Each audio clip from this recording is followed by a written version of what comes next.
Hello, my friend. I got a question for you. It's the most fundamental question you could probably ask about your life, and it's a great question to start off 2024. Here it is.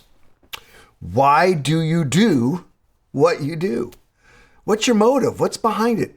When you get up this morning, when you go to work, when you raise your kids, when you go into the classroom with the professor who thinks that's the only class you have, why do you do what you do? There's a great verse on this, and the person who taught me the meaning behind this verse is my wife. You see, when we were first married, I did the dishes in a way that was subpar to her expectations. I was just always in a hurry in those days. We didn't have a dishwasher. We had this little apartment, and I would do the dishes, and she would come home and say, "These dishes are not done. They're still filthy." And after a few episodes of this, she hung this verse right on the window above the sink so I couldn't miss it when I was doing the dishes.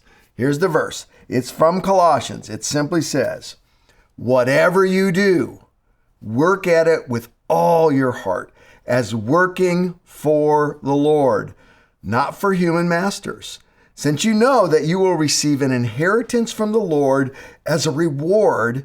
It is the Lord Christ you are serving." What Paul's saying here in Colossians is there is no greater motive than doing everything, whatever you do, to the Lord. And in fact, every other motive we apply, trying to please others and to look good and to get everything done and to get a promotion and just to get it over with. That was my motive with the dishes, just get it over with. All those motives in the end will not last. The human motive has a time limit, has an expiration date.